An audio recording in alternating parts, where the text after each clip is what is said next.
Sorry, लगता है connection cut गया था। फिर से एक बार हम स्वागत करते हैं सभी का। अ, कुछ कारणवश सिग्नल कट गया था, लेकिन अभी सिग्नल शुरू हो गया है और हम शुरू करेंगे फिर से एक बार शून्य टॉक्स। तो पिछले 2 हफ्ते से डॉक्टर लिम तो हर हफ्ते सोमवार, बुधवार और शुक्रवार को अपना प्रोग्राम करते हैं।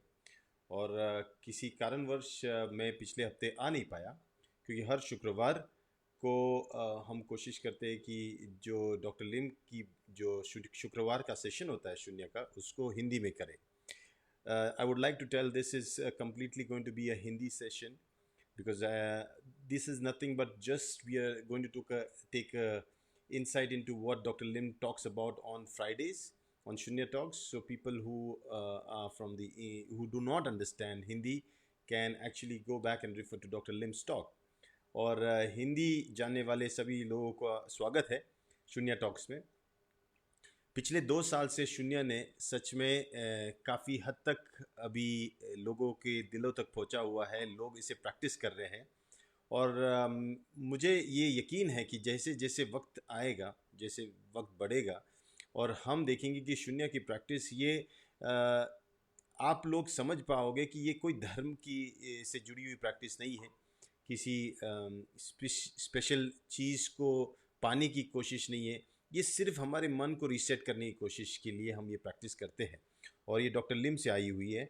और डॉक्टर लिम इसे हमें तक पहुंचाते हैं, लेकिन उसकी कहानियां हैं। और पिछले हफ्ते डॉक्टर लिम ने एक कहानी बताई थी। मिसिस चोंग की तो कहानी आप लोगों ने देखी सुनी होगी। जब मैंने पिछले हफ्ते की जब मैंने उनकी ड्रैगन की 2 आँखों वाली कहानी बताई थी, वो भी बड़ी मज़ेदार थी। आज ज़्यादा वक्त नहीं लूँगा, 15-20 मिनट का ही टॉक होगा ये, लेकिन इसमें मैं आपको कुछ बताना चाहता हूँ, बहुत इंपॉर्टेंट चीज़ है। पहली चीज़ जो डॉक्टर ने पिछले हफ्ते जो शुक्रवार को टॉक किया था, उस टॉक में जब बताया गया था कि ये शून्य के बारे में, क्योंकि शून्य के बारे में ना हम कभी भगवान की बातें करते हैं ना पुनर्जन्म की बातें करते हैं, लेकिन पिछले हफ्ते में डॉक्टर ने उसकी बात की थी। और क्यों की थी ये भी जानना बहुत ज़रूरी है। जैसे डॉक्टर खुद कहते हैं कि हम उसकी बातें नहीं करते हैं, पुनर्जन्म की हो या भगवान की बातें हो, लेकिन अगर कोई शून्य के ऊपर उंगली उठाए और शून्य को बताए कि ये एक नास्तिक लोगों की प्रैक्टिस है, जो कोई आस्था नहीं रखते, ये गलत बात है। क्योंकि हर आस्तिक के लिए भी ये प्रैक्टिस बहुत ज़रूरी है, क्योंकि ये तुम्हें धर्म से अलग नहीं करती, ये तुम्हारे विचारों से तुमको अलग नहीं करेगी, ये सिर्फ तुम्हारे मन को रीसेट करती है। और ये बहुत ज़रूरी है ये जानना कि ये इतनी इम्पोर्टेंट प्रैक्टिस है जिसे हम अपने धर्म के साथ और भी गहराई से जुड़ेंगे और अच्छी तरह समझ पाएंगे। और क्यों ना समझे, जिस धर्म का पालन हम करते हैं उसको अच्छी तरह क्यों ना समझे, समझना बहुत ज़रूरी है उस धर्म को जिसका हम पालन करते हैं, जो हमारे माँ बाप से आई हुई, जो हमारे समाज से हमको आई है, उसका पालन करना बहुत ज़रूरी है। तो ये तो 2 स्कूल्स बताई है जो डॉक्टर लिम ने अभी इन दोनों को कैटेगराइज किया है। एक होता है बंदरों के स्कूल, जो सिर्फ नाच गाना करके ये सोचते कि जादू टोना करके मुक्ति पाई जा सकती है, ये वाला स्कूल। और दूसरा जो कुछ नहीं करके सब छोड़ छाड़ के जंगलों में जाके बैठने वाला स्कूल। ना बंदर ना गधे की स्कूल के हम लोग जो है, हम कर्म से जुड़े हुए हैं, हम कर्म करेंगे। और कर्म की बात आती है तब डॉक्टर लिम ने मिसिस चोंग की जो कहानी कही थी कि उनके जो पास्टर थे, जो पादरी कहते हैं चर्च में होते, जो उनको जब मिसिस चोंग और मिस्टर चोंग और उनका परिवार जब शून्य प्रैक्टिस करने लगा, बैठ के रिवर्स काउंटिंग करने लगा, उल्टी गिनती करने लगा, सासे को देखने लगा, तो अब उनके जो पादरी थे चर्च के, तो उनको बड़ा एतराज़ था इस चीज़ से। और इसके बारे में मिसिस चोंग ने डॉक्टर लिम से भी ये बात कही थी।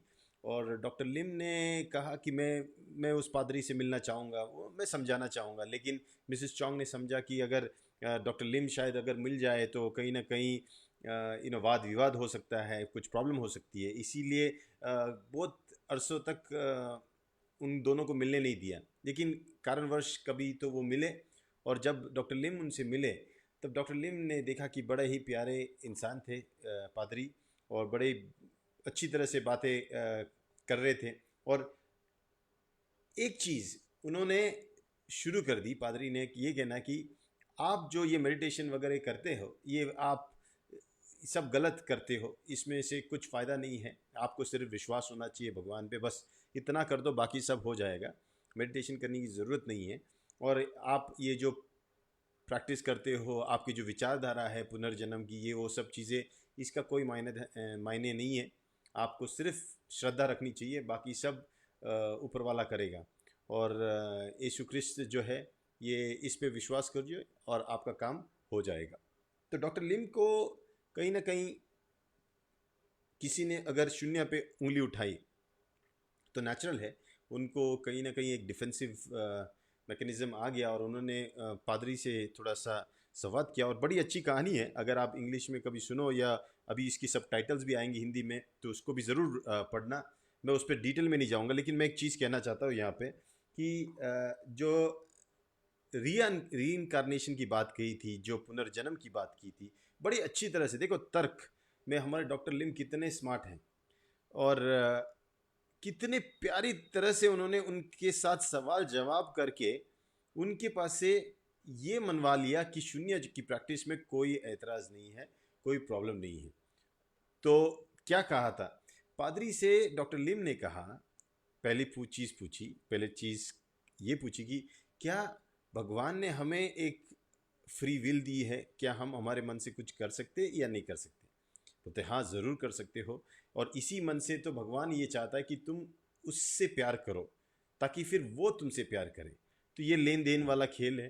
तो जब तक तुम प्यार नहीं करोगे, भगवान प्यार नहीं करेगा। तो यहाँ पे थोड़ी बात खटकती है कि फिर डॉक्टर लिम ने कहा, अगर आपका बच्चा होगा और आपका बच्चा अगर आपकी कुछ बातें नहीं मानेगा, कुछ बातें मानेगा, फिर क्या आप उसको कभी वक्त आए तो उसको छोड़ दोगे? बोलते नहीं नहीं, वो तो बच्चों की नेचर होती है, कभी बातें मानते कभी नहीं मानते, तो हम थोड़े उनको छोड़ेंगे। तो डॉक्टर लिम का यही कहना था कि उसी तरह जो हमारे परम परमेश्वर होते हैं, वो भी अपने बच्चों को नहीं छोड़ते हैं। हमसे गलती होती है, हमसे जो भी कुछ होता है, हमको अक्सर हमारे साथ ही रहते हैं। नर्क में वो हमें भेजते नहीं हैं। जैसे हम हमारे बच्चों को कभी भी ऐसी सज़ा नहीं देंगे जिससे उनको तकलीफ़ हो, हम समझाने की कोशिश करते हैं, वही चीज़ होती है। ये ज़िंदगी समझाने के लिए है, यातनाओं से तड़प के हमको तकलीफ़ देने के लिए नहीं है, लेकिन समझने के लिए है। और ये अगर हम समझ गए तो इनसे हम एक सीख लेते हैं। लेकिन कहीं पे भी ऐसा नहीं कि नहीं समझे और कुछ हो गया आपसे गलती तो आपको नर्क में डाला जाएगा। नर्क नाम की चीज़ को इतनी तरह अच्छी तरह डॉक्टर मानते नहीं है, और मैं भी नहीं मानता हूँ, क्योंकि ऐसी चीज़ मुझे नहीं लगता भगवान करेगा। किसी भी आत्मा को लेके नर्क में जलाने की बात ना किसी शास्त्र में लिखी है, ना कहीं पे बोला हुआ है, और मुझे नहीं लगता वो वाली चीज़ भी सही है। कहीं ना कहीं यस, भगवान पे अगर हम श्रद्धा रखते हैं, अपने कर्मों को अच्छी तरह करते हैं, तो ये बहुत ज़रूरी है। और वही डॉक्टर लिम ने ये कहानी में कहा था। और जब उनकी ये चर्चा चल रही थी पादरी के साथ, तो पादरी को बहुत अच्छी तरह उन्होंने ये समझाया कि कैसे जीसस क्राइस्ट, जो हमारे यीशु क्रिस्त है, इसकी दो बातें याद रखनी चाहिए कि आप मुझे फॉलो करो। मुझे फॉलो करने का मतलब है मेरे जो सिखाए हुए पाथ पे चलो, जो पथ मैंने रखा है उस पे चलो, मेरे पीछे नहीं, फिजिकल बॉडी पे नहीं, मेरे जो सिखाए हुए पथ पे चलो। और सबसे इम्पोर्टेंट चीज़ है क्षमा। आपको क्षमा करनी आनी चाहिए। अपने नेबर को भी क्षमा करो, अपने बाजू वाले को भी क्षमा कर दो। और ये सबसे बड़ा कठिन काम होता है। और दुश्मनों को भी थोड़ी दया और करुणा दिखाओ। अब ये जो होते, ये क्वालिटीज़ होते हैं सही क्रिश्चियन की, एक जो यीशु क्रिस्त को मानते हैं, क्योंकि यीशु क्रिस्त इसके बारे में कहते थे। तो ये जो क्वालिटी है, ये सभी धर्म तो वही सिखाते हैं, इसमें कोई फ़र्क नहीं है। कोई भी धर्म अलग नहीं सिखाता है, सब धर्म एक ही चीज़ें सिखाते हैं। कहीं कहीं थोड़ा सा प्लस और माइनस डिफरेंस होता है, लेकिन एक्चुअली में सब लोग वही सिखाते हैं।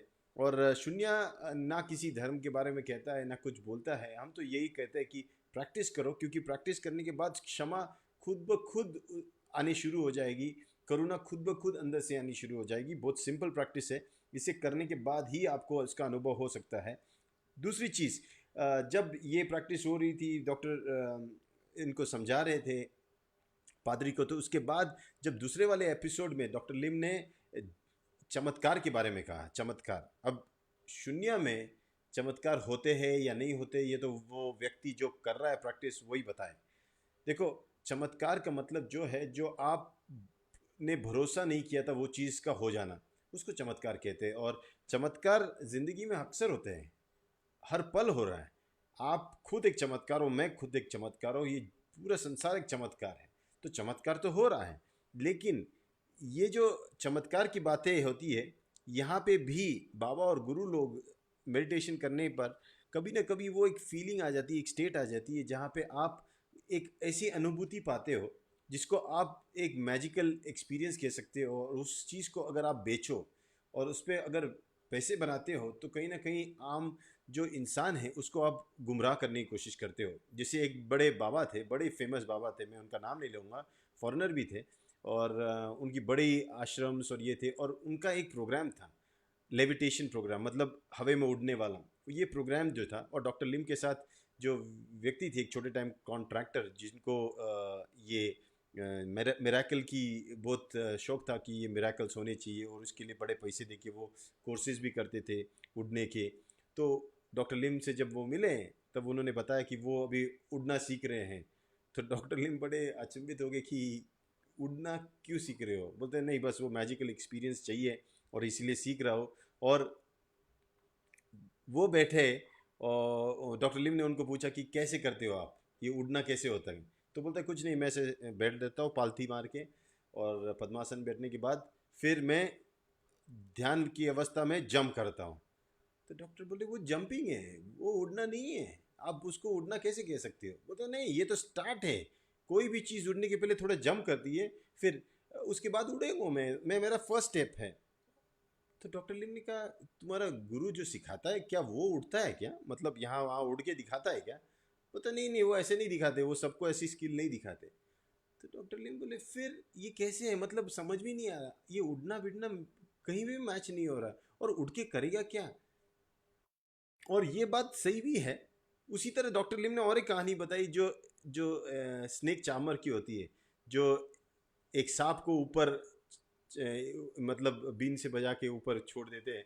ये भी कोई मैकेनिकल प्रोसेस से होता है। ये अंधश्रद्धा है। ये अभी भारत में भी काफ़ी जो अंधश्रद्धा निर्मूलन का ऑर्गेनाइजेशन है, ये इसको पकड़ रहा है। ऐसे पाखंडी बाबाओं को पकड़ के उनको जेल में भी डाल रहे हैं, और लोगों को ये सतर्क कर रहे कि ऐसे पाखंडी बाबाओं से दूर ही रहो।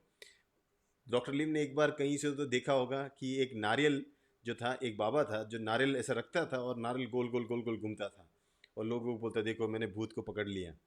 और ऐसी ऐसी स्थिति में जब ये अंधश्रद्धा वालों ने जब उनको पकड़ा, तब उन्होंने देखा कि जो कच्चा नारियल था उसको वो गोल नहीं घुमा सकता था, वो सिर्फ पके हुए नारियल को गोल घुमा सकता था, मतलब जिसको हस्क बिस निकाला होता है ना उसको। जो कच्चा नारियल उसको नहीं घुमा सकता था। क्यों? क्योंकि पके हुए नारियल को जो वो लोग जो ये करते थे कि जो पका हुआ नारियल था उसको वो क्या करते थे, उसके ऊपर उसको फोड़ के उसके अंदर एक ये स्टिकिंग लगा के, उस स्टिकिंग में वो अंदर चूहे को डाल देते थे, और चूहे से वो नारियल घूमता था। मतलब ये ऐसी टाइप के चमत्कार करते थे। तो ऐसे चमत्कारों से लोगों को गुमराह करना ये भी गलत बात है।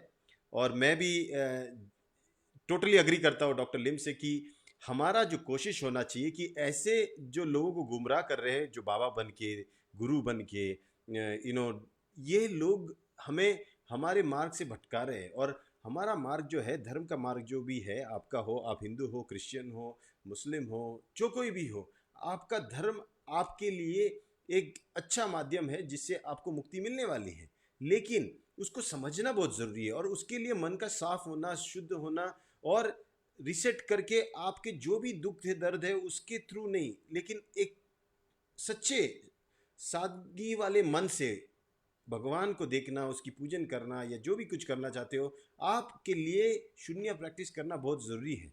और उसी के बाद, वरना जो कन्फ्यूजन होगा ना कि हम चमत्कार और जो आजकल भूत प्रेत और स्पिरिट्स जिनकी बात कर रहे थे, क्योंकि डॉक्टर लिम ने उनकी भी बात की स्पिरिट्स की, कि एक मॉन्क जो था वो मॉन्क आया था और उसको कैसे दो आंखें दिखाई दे रही थी, फिर उसको पूरा नागा दिखाई दे रहा था। उसकी कहानी भी डॉक्टर लिम ने ये पिछले हफ्ते कही थी, और ये ज़रूर आप जब एपिसोड आएगा हिंदी में उसको भी सुनना। तो मेरे लिए तो मैं उस पर डिटेल में नहीं जाऊँगा, मैं यही कहना चाहता हूँ कि हर एक सिचुएशन में हमारी जो माइंड की साइकोलॉजिकल स्टेट होती है, उस स्टेट के हिसाब से हमको चीज़ें दिखाई देती है, समझ में आती है। जब हमारी कॉन्शियसनेस बहुत नीचे के लेवल पे होता है तो हमको सिर्फ जो चीज़ें इंद्रियों को दिखती है वही दिखती है। जब हमारी कॉन्शियसनेस थोड़ी बढ़ जाती है, थोड़ा और अवेयरनेस आ जाता है, तो हमारा मन भी देखने लगता है। उसके ऊपर भी जब हमारा कॉन्शियसनेस और भी बढ़ जाए तो हमारे शायद हार्ट या हमारा हृदय भी देखना शुरू कर देता है। और उससे ऊपर जब हमको हमारा कॉन्शियसनेस सुप्रीम कॉन्शियसनेस को देखने लग जाए तो हमको सब कुछ एक ही दिखाई देता है। तो ये जो लेवल्स होते हैं, ये कहाँ से आप उसको निखार सकते हो? सिर्फ मेडिटेशन से, सिर्फ ध्यान से, सिर्फ ये समता विपासना प्रैक्टिस से। और यही शून्य है। शून्य के बारे में हम क्यों इतना स्ट्रेस कर रहे हैं? ना कोई लेक्चर है, ना कोई बड़ा स्क्रिप्चर है, ना कोई बड़ा कॉम्प्लेक्स प्रोसीजर है। एक सिंपल प्रैक्टिस है जिसके लिए आपको बैठ के उसे प्रैक्टिस करना है। प्रैक्टिस करने के बाद आपकी अनुभूति को आपको स्वयं ही जानना है। और बहुत ही सिंपल प्रैक्टिस है। इस सिंपल प्रैक्टिस से आप बताओगे कि क्या हो रहा है। ये सेम डीएक्शन के प्रोडक्ट्स की तरह है, हम कोई बड़ी स्क्रिप्ट, बड़ी बुक या बड़ा इंफॉर्मेशन नहीं देते। आरजीजीएल में क्या है, क्या होगा, कैसे होगा। हम तो लोगों को बोल रहे खाओ, इसीलिए जिसने भी खाया है उसने अपने अनुभव उसके बारे में बताया। इसलिए आज आरजीजीएल पूरी दुनिया में फेमस क्यों हुआ? क्योंकि हर व्यक्ति ने उसको अपने अनुभव के साथ उसको शेयर किया है। शायद मेरा अनुभव आरजीजीएल के साथ टोटल अलग होगा और आपका अलग होगा, उसी तरह शून्य का अनुभव भी मेरा अलग होगा और आपका अनुभव अलग होगा। लेकिन जैसे आरजीजीएल मुझे सेहत देगा और आपको भी सेहत देगा, उसी तरह शून्य मुझे शांति देगा और आपको भी शांति देगा। और यही तो हम चाहते हैं, क्योंकि एक शांत मन ही कहीं ना कहीं अपने जो लक्ष्य है उसकी तरफ आराम से जा सकता है, और लक्ष्य पाने से समृद्धि तो आएगी ही आएगी। क्योंकि ये मन जो है ये शांत नहीं बैठ सकता, ये बात आप जान लो। मन की जो नेचर है ये शांत बैठने वाला नहीं है। मन आपको अगर देखना है तो आप बंदर को देखो। एक बंदर परफेक्ट एग्जाम्पल है मन का, कभी भी शांत नहीं बैठ सकता। और इसी से हमको ये समझना चाहिए, ये इसका कुछ करने का आदत है, ये कुछ ना कुछ करना चाहता है। तो हम अगर इस मन को सही मार्ग पे लगाए तो ये सही काम करेगा। हमारा काम है कि इसको सही काम पे लगाना, और उसके लिए शून्य प्रैक्टिस करना बहुत ज़रूरी है। क्योंकि शून्य प्रैक्टिस से हम कहीं ना कहीं मन पे एक ज़बरदस्ती वाला नियंत्रण नहीं, एक अलग, जहाँ पे स्वयं मन हमारे इशारों पे काम करने लगेगा। और अगर वो हो गया तो सुबह 6 बजे उठना है और 5:30 बजे उठना हो, या फिर एक्सरसाइज करना हो, या वॉक पे जाना हो, या इस चीज़ को नहीं खाना हो और वो चीज़ को खाना हो, जो कुछ भी हो, ये काम करना हो या नहीं करना हो, ऑटोमेटिकली आपका मन आपके जो विचारधारा है उसके साथ पैरेलल होके आपको आपके मंजिल तक पहुंचाने में मदद करेगा। और इसीलिए शून्य प्रैक्टिस करने वाले लोग जो भी है, जो सच्चे दिल से करते हैं, मैं उनकी बात कर रहा हूँ। ऐसे भी बहुत लोग हैं जो डीएक्शन के मेंबर भी है, आरजीएल के बारे में बातें भी करते हैं, लेते भी नहीं है, लेकिन बातें करेंगे तो वो भी हम देख के पहचान सकते हैं। आदमी को देख के पहचान सकते हैं कि ये गैनाडोमा खाता है कि नहीं खाता है, ये स्पिरुलिना खाता है कि नहीं खाता है। उसी तरह आदमी को देख के भी पहचाना जा सकता है कि ये शून्य करता है या नहीं करता है। उसकी लाइफ के प्रोग्रेस ग्राफ से आपको पता चलेगा। बहुत सिंपल है। और इसीलिए सबसे बेहतरीन चीज़ है, आप इसे प्रैक्टिस करो। इसमें जो समस्या आएगी ही नहीं, क्योंकि समस्या लाने के लिए कुछ है ही नहीं। इसमें कोई कॉम्प्लेक्सिटी ही नहीं है। सिर्फ बैठना है, सांसों को देखना है, उल्टी गिनती करना है। इसमें मुझे नहीं लगता इसमें कोई कॉम्प्लेक्सिटी है। ना किसी टीचर की ज़रूरत है, ना किसी एंडोर्समेंट की ज़रूरत है। कुछ कॉम्प्लेक्सिटी नहीं है। नहीं आपको कुछ करना है ज़बरदस्ती। क्योंकि मैंने ऐसे बहुत देखे जहाँ पे टीचर आ गया क्योंकि वहाँ पे सब्जेक्ट आ गया, और जहाँ सब्जेक्ट आ गया वहाँ पे कॉम्प्लिकेशन आ गया। जहाँ आपको कुछ नहीं चाहिए वहाँ आपको कोई सब्जेक्ट भी नहीं है चाहिए, और अगर आपको सब्जेक्ट नहीं चाहिए तो आपको वहाँ का टीचर भी नहीं चाहिए। और टीचर नहीं होना यही सबसे बेहतरीन चीज़ है। तब आप जो अनुभव लेते हो ना, टीचर का अनुभव होता है ना, सिर्फ आपका अनुभव होता है, आप उसकी पाथ पे चलते हो, इसीलिए पथ बताया गया है। सभी लोग जो भी हो, बुद्ध ने कहा मेरा पाथ, जीसस ने कहा मेरा पाथ, ये पाथ जो है पथ, ये पथ पे चलना बहुत ज़रूरी है। मंजिल आपकी जो भी होगी वो आप पहुंचोगे, जिसकी जो भी मंजिल हो, लेकिन ये पथ पे चलने के लिए प्रैक्टिस ही एकमात्र मीडियम है, एकमात्र यान है, आप बोल सकते हो, व्हीकल है जिसके बेसिस पे आप जा सकते हो। इसीलिए प्रैक्टिस करना बहुत ज़रूरी है। अब मुझे बस इतना ही कहना था, क्योंकि पिछले हफ्ते नहीं आया था मैं, और आगे आऊँगा। थोड़ा सा लाइफ बिजी होते जा रहा है जैसे जैसे लॉकडाउन खुल रहा है, लेकिन मैं चाहूँगा कि अभी आप लोग इसे प्रैक्टिस करो। और मैं आपके कोई भी सवाल हो, आपकी शून्य के बेसिस, शून्य के ऊपर कोई भी सवाल हो, आप ज़रूर मुझे पूछिए। मैं बताने के लिए हमेशा रेडी रहूँगा। आपको कोई भी डाउट हो, डॉक्टर लिम के इंग्लिश वीडियो से हो या कोई भी चीज़, आप ज़रूर मुझसे टच में रहिए। एवरी संडे तो मैं कोशिश करूँगा करूँगा आने की, लेकिन आप मुझे मेरे फेसबुक पे भी मैसेज डाल सकते हो। आप डॉक्टर लिम के वीडियोस के नीचे कमेंट भी डालो। डॉक्टर लिम एक्चुअली में कमेंट्स पढ़ते हैं। अगर आपके लिए मैं ये बात कहूँ तो डेफिनेटली आप ज़रूर लिखिए, उनको भी बड़ा अच्छा लगता है सबको जवाब देने के लिए। तो मैं ये क्विकली देख लेता हूँ कि नीचे कोई किसी ने कमेंट या किसी क्वेश्चन को डाला है। अगर नहीं डाला तो मैं ये सेशन यहीं ख़त्म करूँगा, ज़्यादा नहीं बोलूँगा, क्योंकि यही चीज़ मैं कहना चाहता हूँ कि प्रैक्टिस ही सबसे मोस्ट इम्पॉर्टेंट चीज़ है इस चीज़ का। सर जब भी मैं शून्य करता हूँ, उन्मेष, ओके, मॉर्निंग में या शाम को मच्छर काटता है सर, क्या करे? उन्मेष जी, मच्छर काटता है तो या तो आजू बाजू एक मच्छर अगरबत्ती लगाओ, या फिर आप ओडोमॉस वगैरह जैसी चीज़ें जो भी कुछ लगाओ वो लगा लो यार। ये मच्छरदानी के अंदर जाके शून्य करो। समझ में? पहले तैयारी कर लो। बैठने के बाद अगर मच्छर काट रहा तब आप मच्छर को मारने की कोशिश नहीं कर सकते, क्योंकि फिर आपका जो कंसंट्रेशन वहाँ चला गया। इसलिए पहले ही सब तैयारी कर लो। पहले जिस दिन काट लिया उसके दूसरे दिन तो सबक आ गया ना। अगर पहले दिन काटने के बाद भी अगर सबक नहीं सीखा तो ये तो आपकी मन की प्रवृत्ति हुई कि इंसिडेंट होने के बाद भी आपने लेसन नहीं सीखा, फिर तो आप ऐसे ही स्वभाव के होगे। आप दूसरे दिन बदल जाओ। ओके, इसे करो, उसमें कोई बड़ी चीज़ नहीं है। वेरी गुड, शून्य करके से बहुत फ्रेश लगता है। यस सर, सिद्दीपेट फैक्ट्री कब स्टार्ट होगा सर? संतोष कुमार, बहुत जल्द। एक्चुअली में काम बहुत ज़ोरों से चल रहा है, और हम काफ़ी ये कोरोना वायरस की वजह से एक ब्लॉक आ गया था, एक रुकावट आ गई थी, क्योंकि वहाँ पे लेबरर्स को भी काम करना परमिशन नहीं था। हमने करीबन 6 महीना हम लोग थोड़ा पीछे हो गए, लेकिन अभी ज़ोरों शोरों से काम शुरू हो रहा है। शायद मेरा ट्रैवलिंग भी शुरू हो जाएगा, मैं भी वहाँ जाने वाला हूँ। तो एक हफ्ते बाद शायद वहीं से मैं आप लोगों के साथ और भी डिटेल में बात कर सकता हूँ। एक अपडेट दे सकता हूँ मैं आप लोगों को सभी को, कि वहाँ पे जो हमारा गेट है, बहुत सुंदर गेट है, जो मशरूम के 2 शेप में गेट आने वाला, उसका मेजर 70 to 80% वर्क हो चुका है। और शायद मैं जाने के बाद मैं आपको पिक्चर्स भी दिखाऊंगा। ओके, तो यस, अच्छी चीज, गुड न्यूज़ तो आने वाली है। पूजा सिंह, मैं डेली प्रैक्टिस करती हूँ, मेरा कॉन्फिडेंस बढ़ गया है। वेरी गुड पूजा, वेरी वेरी गुड। और किसी का कोई message? Okay, Harjeet Kaur, sir जो सांस ऊपर और फिर नीचे लेकर आना है, क्या वो एक ही नंबर काउंट किया जाएगा? यस, देखो, जब आप सांस अंदर जाती है तो देखो, मेरे मेरे शब्दों पर ध्यान दो।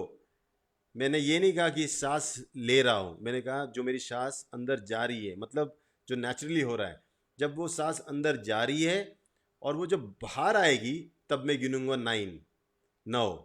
जब वो वापस अंदर जाएगी और बाहर आएगी, तब वापस मैं गिनूंगा 8। ये जो साइकिल है, अंदर जाके बाहर आना, इसको एक साइकिल कहते हैं। इसको आपको गिनना है। ओके, शून्य is the only practice. Yes yes yes. Ratan Lal Kuril, sir शून्य करते समय नाक से पानी गिरता है, ऐसा क्यों?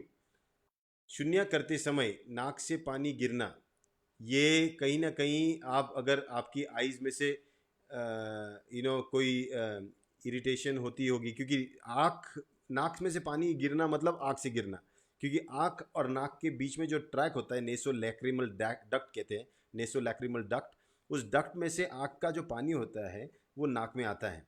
तो शायद आपकी आँखों में थोड़ी जलन होती होगी या कुछ ऐसी सिचुएशन होगी जिसकी वजह से नाक में पानी आता होगा। और बाकी अगर आप ज़बरदस्ती करते होगे ये वाला चीज़ तो भी लोगों को सर्दी जैसी फीलिंग आ जाती है, नाक में इरिटेशन हो सकता है। तो आप थोड़ा को विदाउट फोर्स प्रैक्टिस करो, इसलिए मैं कहता हूँ इसको without force without effort practice करना है। ऑब्जर्वेशन प्रैक्टिस है ये तुम्हारी प्रैक्टिस है ही नहीं, तुम हो ही नहीं उसमें, ये बहुत ज़रूरी है आप जानना। ओके तो Pratap Rao Gawal, sir I am new, very good, best of luck, good morning sir, Nepal में कब खुलेगी, वी आर वेटिंग।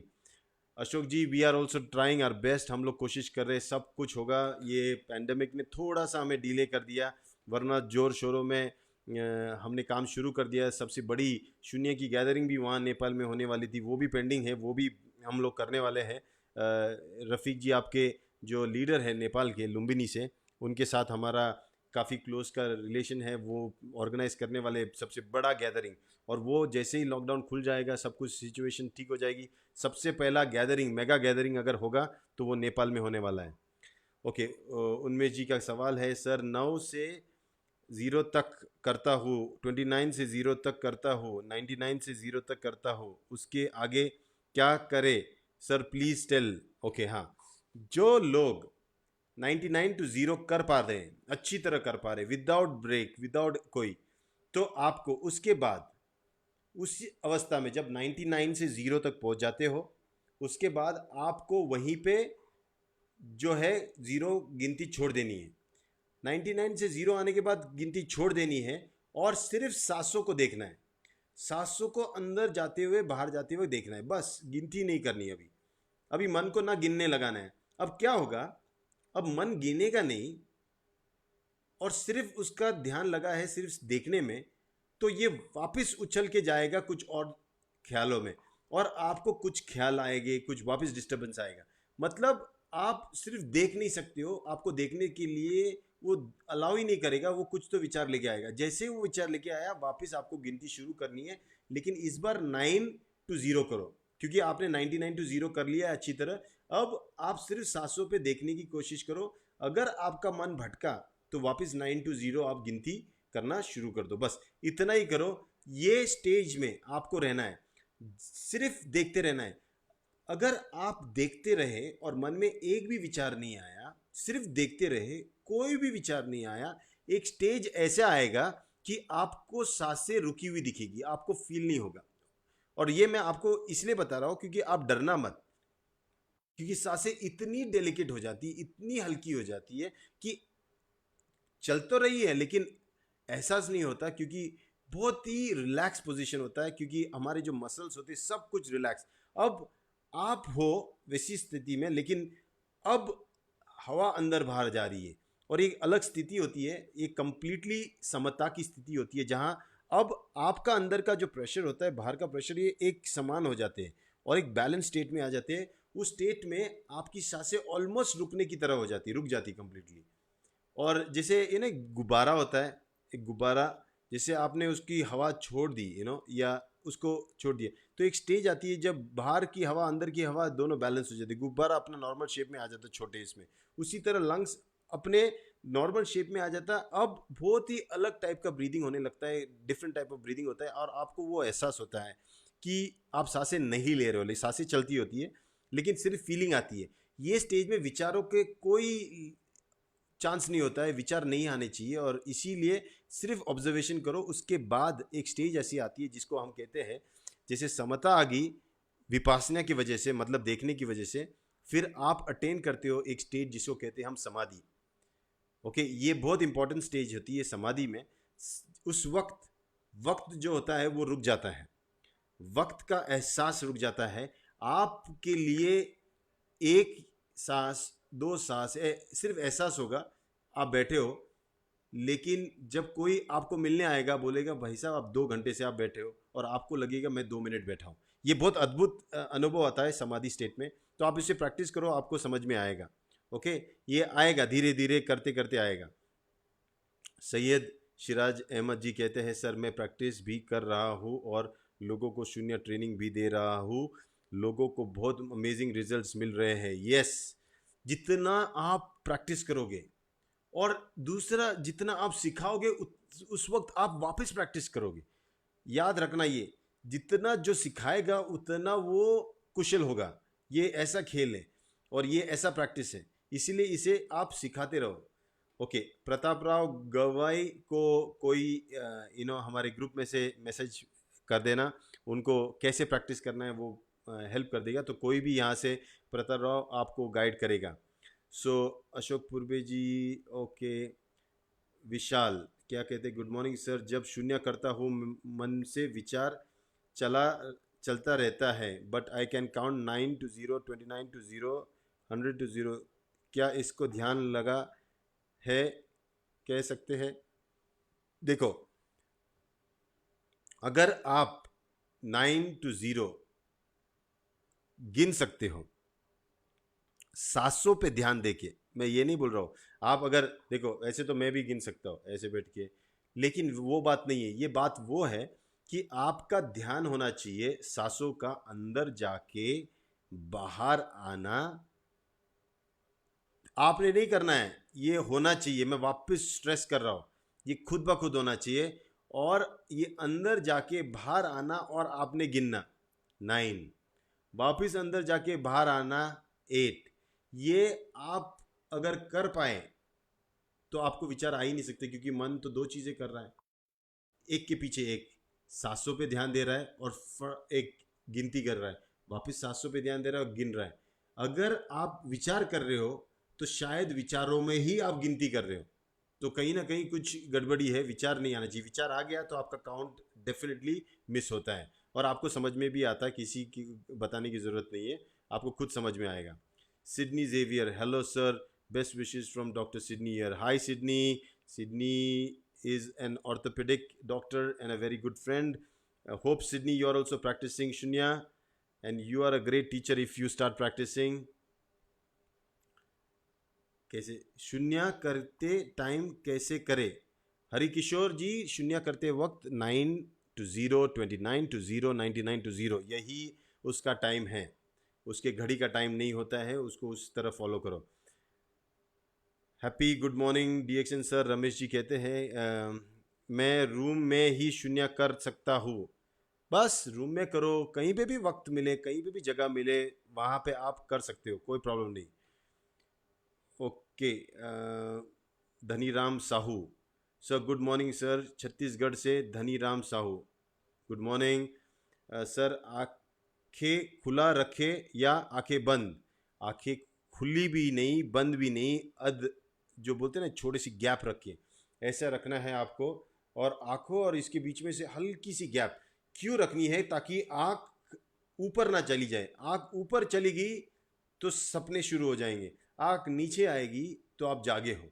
इसीलिए आपका जो आंख होता है, इसका पोजीशन हमेशा ऐसा होता है, नज़र नाक से होती हुई, या तो नाक पे, क्योंकि नाक पे देख सकते हो, लेकिन किसी किसी को सर दर्द होता है इसलिए नाक को नहीं देखना, लेकिन नाक से होती हुई कोई भी एक चीज़ पे, पॉइंट पे आप नज़र लगा के रखो और बंद नहीं करनी है। आंखों में लाइट आना ज़रूरी है, आपको कुछ तो दिखना ज़रूरी है, भले धुंधला धुंधला, जितनी हो सके उतनी। और आंखें ऐसी तरह मूंद लो, सिर्फ मूंद लो, मूंद के अगर रख दिया तो भी चलेगा ऐसे। और आंखों को ऊपर मत जान दो, जैसे ही वो ऊपर चली गई ऑटोमेटिकली सपने शुरू हो जाते हैं। आप ट्राई करो, ये एक्सपेरिमेंट करके देखो, आंखों के साथ खेलो, आंखों को नीचे लो, ऊपर लो, नीचे लो, ऊपर लो, आंख बंद करके, आपको पता चलेगा नीचे लेके आप कुछ इमेजिन नहीं कर सकते हो। जैसे आपने आंखों को ऊपर कर दिया, आप कुछ भी इमेजिन कर सकते हो, आपको दिखता भी है। जैसे नीचे कर दिया तो आपको कुछ दिखता नहीं है। ये ट्राई करो आप लोग, आप अचंभित हो जाओगे कि इतना जल्दी, मतलब फटाफट करने के बाद आप इमेजिनेशन कर सकते हो। लाइक जैसे मैं ऐसे बैठूं और मैं एप्पल के बारे में सोचूं तो मेरे को एप्पल के बारे में सोच सकता हूँ, लेकिन मुझे एप्पल दिखेगा नहीं। लेकिन जैसे ऐसे कर दिया ऊपर आके, मैं एप्पल भी देख सकता हूँ, मैं सोच भी सकता हूँ, मतलब इतना फास्ट होता है ये। ओके, सो ये क्या है, प्रमोद यादव सर, हम डीएक्सएन का भगवान को भगवान, अपना भगवान मानते हैं। वेरी गुड सर, शून्य प्रैक्टिस के वजह से मैं 4 बजे उठने लगा हूँ, ये मेरी बहुत बड़ी कामयाबी है। सैयद जी सही बात कह रहे हो। आप जैसे ये शरीर है ना, ये शरीर और मन अगर दोनों साथ मिल गए तो आप देखोगे ये अद्भुत चीज़ें करेगा। ये 4 बजे वाले बात आपने सही कही, क्योंकि ये 4 बजे मन हम कहते हैं ब्रह्म मुहूर्त में उठ जाता है और बड़ा एक्साइटेड होता है ये मन। उसको शरीर का साथ भी मिल गया, वो कन्विंस कर लेता है शरीर को, और फिर खुद ब खुद एक ऐसी एनर्जी आती है काम करने की कि रात को जब तक शरीर नहीं थकता तब तक मन काम करता है। जब शरीर थक जाता है तो मन भी बोलता है चल अभी तू रेस्ट कर ले, और वो भी रेस्ट करने जाता है। तो ये इतनी पावरफुल प्रैक्टिस है। Yes yes. Wimbi Bamba says please sir क्या आप लिटिल लाइव करके दिखाएं। या बहुत सिंपल है, आप आराम से बैठो। ओके, कैसे भी बैठो, कोई प्रॉब्लम नहीं। नीचे ही बैठना है, पद्मासन में बैठना है, आप कैसे भी मिले उस जगह पे बैठो, कुर्सी पे बैठो, बेड पे बैठो, बैठने से कोई प्रॉब्लम नहीं है। लेकिन एक बार बैठोगे तो रीढ़ की हड्डी ये सीधी होनी चाहिए। इसके लिए आप ये स्टूल वगैरह ये जो ऐसा एक पिलो यूज़ कर सकते हो। पिलो लगा के आप बैठ सकते हो पीछे अच्छी तरह। ओके, एंड उसके बाद आपको क्या करना है, आपको कंफर्टेबली बैठना है।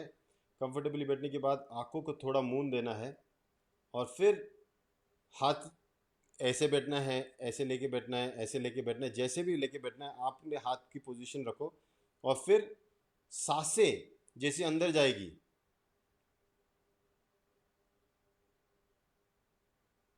9,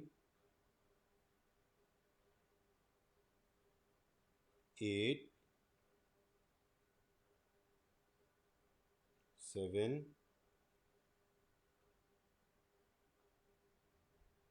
6,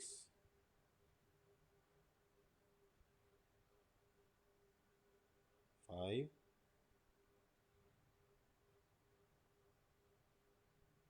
4,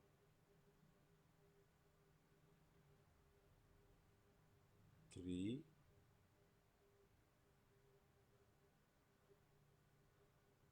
2,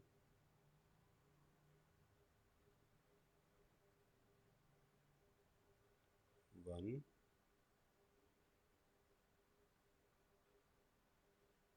ज़ीरो। बस यही करना है। फिर आपको जिस उठना है, बाकी जो प्री शून्य एक्सरसाइजेज होती है फिर बाद में कैसे करना है, ये सिंपल है। लेकिन ये मैंने आपको कोर बताया, ये आप कर सकते हो, इसमें कुछ डिफ़िकल्टी नहीं है। लेकिन इतना आसान भी नहीं है। मैंने जैसे लास्ट टाइम भी कहा था कि 100 में से 99% लोग इसे फर्स्ट अटेम्प्ट में नहीं कर पाते। इतना आसान होते हुए भी डिफ़िकल्ट है। ओके, सो मेरे हिसाब से सवालों का सिलसिला यहाँ पे ख़त्म होता है। और काफ़ी Spanish, there are lot of Spanish people but I can not answer to them. May be we can do that on another day only for the Spanish people. Harjeet Kaur, we will take one last question of yours. Sir एक यहाँ पे है sir, एक question है हाँ कि हम शून्य प्रैक्टिस 9 से 0 तक कब तक करें, और इसे आगे कैसे 19 से 0 या फिर 29 से 0 कब आगे बढ़े। जब आपकी हरजीत जी, जब आपकी 9 to 0 प्रैक्टिस में कोई भी विचार नहीं आ रहे, आप आराम से कर पा रहे हो, कंफर्टेबल हो गए हो, आपको एक बोरिंग फीलिंग आने लगा कि ये तो आराम से हो रहा है, अच्छी तरह हो रहा है और मन शांत भी हो रहा है, तब आप थोड़ा लेवल बढ़ा दो, 29 to 0 कर लो। अब वो करते करते आपको पता है कि एक हफ्ता 2 हफ्ते से कर रहा हो और बहुत अच्छी तरह हो रहा है और कोई डिस्टर्बेंस नहीं आ रहा, मैं कंप्लीट कर सकता हूँ काउंट आराम से, तब आप 99 to 0 जाओ। 99 to 0 अगर आप कर पाए, कुछ एक महीने तक आप कंटिन्यूसली कर पा रहे हो, मन कहीं नहीं भटक रहा, कोई डिस्टर्बेंस नहीं आ रहा, एक काउंट नहीं जा रहा है, तब आपको 99 to 0 का काउंट करके फिर आपको वो छोड़ के गिनती नहीं करने, 0 के बाद सिर्फ देखना है। और देखना है कि आप क्या बिना गिनती किए भी आपका मन सिर्फ सांस से देख सकता है कि नहीं देख सकता। वो स्टेज भी आपको क्लियर करनी है। जैसे आप वो कर पाए, आपने देखा कि बिना गिनती के भी आप सांसों को देख सकते हो और वहां पे सिर्फ देख सकते हो ना, बिना विचारों के, तब ऑटोमेटिकली एक स्टेट आपकी आएगी जिसको हम कहते हैं समाधि। और ये समाधि स्टेज आपको अलग फील होगी, मैं एक्सप्लेन नहीं कर सकता हूँ। वो आपको फील होगी कि सब कुछ सेम है, इसीलिए इसे कहते हैं समता विपासना, मतलब सब कुछ बैलेंस हो जाता है। बाहर की दुनिया, आपकी दुनिया टोटली बैलेंस हो जाती है, एक समाधि अवस्था आ जाती है। और ये स्थिति शुरुआत है आपके प्रोसेस ऑफ एनलाइटनमेंट। ये फाइनल नहीं है, ये तो शुरुआत है। समाधि अवस्था आनी ही चाहिए, सबको आनी चाहिए। समाधि में सब लोग जाने चाहिए। अभी आजकल लोग ये सोचते कि समाधि अवस्था मतलब बड़ी बहुत इंपॉर्टेंट अवस्था है। समाधि अवस्था मेरे लिए तो स्कूल में एडमिशन लेने जैसी है। अभी स्कूल में एडमिशन मिल चुका है, अब आप स्कूल जाने लगे हो, अब आपकी पढ़ाई शुरू होगी। उसके बाद जैसे हमने देखे थे बहुत सारे लेवल्स है, उस लेवल्स में आप किस तरह कंप्लीटली ट्रांसफॉर्म करते हो खुद की लाइफ को, ये आपको धीरे धीरे पता चले। लेकिन समाधि अवस्था तो आपको जाना ही पड़ेगा, और उसके लिए एक ही मार्ग है, शून्य। और देखोगे यहाँ पे कोई मीडियम नहीं लिया है हमने, ना किसी चैंटिंग, ना किसी मंत्र, ना किसी डांस, कुछ नहीं, कुछ भी नहीं चाहिए। कोई भी इंद्रिय अपने मन को घूस दे के अपना ये काम नहीं करवाएगा। ना कोई इंद्रिय इन्वॉल्व होगा, ना कुछ होगा, सिर्फ मन, और मन ही रहेगा, और मन ही बैलेंस में आएगा, और कुछ नहीं। और ये स्टेज हमको कहते हैं समाधि अवस्था, और ये पॉसिबल है। तो आप उस पर प्रैक्टिस कीजिए। I hope I have given his answer. Okay, now sir, I am Dhaval Patel from Gujarat, and 29-0 करता हूँ, साथ साथ में और भी विचार आ रहे हैं, काउंट प्रॉपर कर लेता हूँ। यस, विचार आ रहे हैं और काउंट प्रॉपर हो रहा है, तो 29-0 से 99-0 देखो करके। विचार क्यों आते हैं? क्योंकि गिनती और देखने में कहीं ना कहीं गैप छूट जाता है, इसीलिए विचार आते हैं। आपका ध्यान कंप्लीटली सांसों पे होना चाहिए और गिनती पे होना चाहिए। ध्यान अगर भटका, विचार आए। इसीलिए ये बहुत जरूरी है कि आप का जब विचार आते हैं, आपको पता है कि ये गिनती सही नहीं है, आप वापस गिनती करो, वापस गिनती करो, जब तक आपकी गिनती 9-0 में कोई विचार नहीं आए, 29-0 कोई विचार नहीं आए। ये नहीं नेसेसरी कि आपकी गिनती मतलब गलत हो जाए। कभी कभी विचार आने का जो विजन है, हमको पता भी चल जाए कि विचार आ गए, यही बड़ी बात है। और इसी से पता चलता है कि कुछ ना कुछ गड़बड़ी हो रही है, मतलब काउंट पूरा नहीं हो रहा जैसा होना चाहिए। ये सवाल रहीम जी का है, शून्य कब करे, मॉर्निंग या रात को? सही समय तो सुबह का ही है। अगर आप कर पाए तो ज़रूर कीजिए, सुबह और शाम को। हम यूजुअली जब रिट्रीट होता है तो हम 3 टाइम करते हैं, सुबह, दोपहर और शाम। तीनों टाइम पे हमारा ये मेडिटेशन प्रैक्टिस होता है। प्रताप राव गवाई कहते हैं माउथ से काउंट करना है। नहीं, आपको मन से गिनना है, माउथ से करना नहीं है। ये तो मैंने अभी डेमो करके दिखाया, लेकिन आपको मन में गिनना है। आपको कहीं पे भी माउथ, कोई भी सेंस ऑर्गन से इन्वॉल्व नहीं करना है, कंप्लीटली माइंड से ही करना है सब कुछ। ओके सर, नाक से ही सांस लेना और नाक से ही बाहर फेंकना होगा, स्लो स्लो। ना आपको लेना है, ना आपको फेंकना है, जो हो रहा है उसको सिर्फ देखना है। आप ऐसे बैठ गए, होठ बंद है, सांसें नाक में से ही जाएगी और नाक से ही बाहर आएगी। आपको सिर्फ देखना है, कुछ नहीं करना है आपको। ये वाला कुछ नहीं करना है, ना प्राणायाम करना है। प्राणायाम हम लोग करते नहीं है, सिर्फ और सिर्फ ये देखने वाली क्रिया है। यही एक क्रिया है, ये याद रखो। इसमें कोई भी एफर्ट नहीं है, एफर्ट सिर्फ देखने का है। ओके, हैप्पी मॉर्निंग सर जी। मन में काउंट किया तो चलेगा सर, मन में ही काउंट करना है। Okay, Sudarshan Dhakkal, good morning. My question is, can we do शून्य practice twice or more on someday? Yes, मैं कभी कभी वक्त मिलते मैं 3-3 घंटे तक बैठ जाता हूँ। ये आप पे है, आपको कब करना है, कैसे करना है, लेकिन कम से कम 9-0 का काउंट करना है रोज। उससे ज़्यादा कर पाए तो अच्छी बात है, लेकिन कम से कम रोज 9-0 करना चाहिए। उसी तरह जैसे हम कहते हैं एटलीस्ट 2 आरजी और 2 जीएल दिन में लिया करो, 2 स्पिरुलिना भी। उसके बाद ज़्यादा लोगे तो अच्छी बात है, लेकिन कम से कम उतना तो लिया करो। Okay, so I think we are here. Okay, now it's time up. Almost 45 minutes into the program, and yes, we'll come back again और सवालों और इसके शून्य से जुड़ती हुई शून्य बहुत डिटेल में जा रही है, बहुत अच्छी प्रैक्टिस बनती जा रही है और इसका एंडोर्समेंट इसके प्रैक्टिस से हो रहा है, नॉन इन्फॉर्मेशन से नहीं हो रहा है। और इसीलिए प्रैक्टिस करो और देखो अपनी लाइफ को ट्रांसफॉर्म होते हुए। योर माइंड जब रीसेट हो जाता है तो एक गन जो होती है ना, गन शूट करने के बाद करके वापस रीलोड होती है तो वापस उतनी ताकत से शूट करती है। उसी तरह ये शून्य प्रैक्टिस रीलोड करती है। एक बार आपने जो काम किया, बेहतरीन काम, शून्य कर दो, वापस वो बेहतरीन करेगा। और यही ताकत है इस प्रैक्टिस की, माइंड को रीसेट करने की। तो प्लीज़ प्रैक्टिस कीजिए and will see you very soon. And take care of your yourself भी कोरोना का वेव गया नहीं है। अच्छे सप्लीमेंट्स लीजिए, DXN के सप्लीमेंट्स सच में बहुत पावरफुल है। RGGL स्पिरुलिना, इसका डोसेज एटलीस्ट 666 कैप्सूल 3 टाइम लो। ये इस पीरियड में हमको ज़रूरी है, अपने लिए, अपने परिवार के लिए इसका डोसेज लेते रहो। DXN टी, हमारी जो ज्ञानोजी टी है, इसका भी आपको इस्तेमाल करना है। हो सके तो बाहर जाते वक्त 2-2 बूंदे वर्जिन कोकोनट ऑयल की नाक में डालो।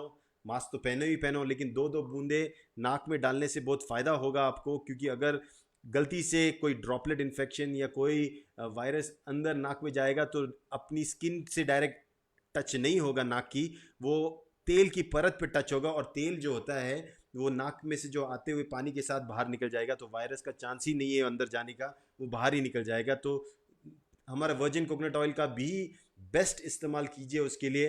रात को सोते वक्त मुंह में 2 चम्मच डाल के गार्गल्स कीजिए वर्जिन कोकोनट ऑयल के, और नाक में 2-2 बूंदे भी डालें, ताकि गलती से आपका मुंह खुला रह जाए सांस लेते वक्त तो इन्फेक्शन आपके नाक में भी नहीं जाए। तो ये सब चीज़ें प्रिकॉशंस लीजिए।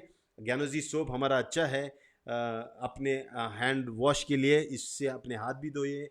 बहुत सारे प्रोडक्ट्स हैं हमारे DXN की अमेजिंग, उसको आप इस्तेमाल कीजिए। हमें प्रिवेंटिव अप्रोच से ही इस वायरस से बचना है। धीरे धीरे हमारे अंदर ऑटोमेटिकली इम्यूनिटी डेवलप हो जाएगी। जब उसका सबसे वीकेस्ट स्ट्रेन हमको आएगा, इन्फेक्ट होगा और हमारी बॉडी में एंटीबॉडीज निर्माण हो जाएगी, तो सब को होने वाला ही है और सब इम्यून भी होने वाले। तो इसकी चिंता मत करो और DXN प्रोडक्ट्स यूज़ करते रहो। And stay healthy, stay fit and stay happy. See you again, bye bye.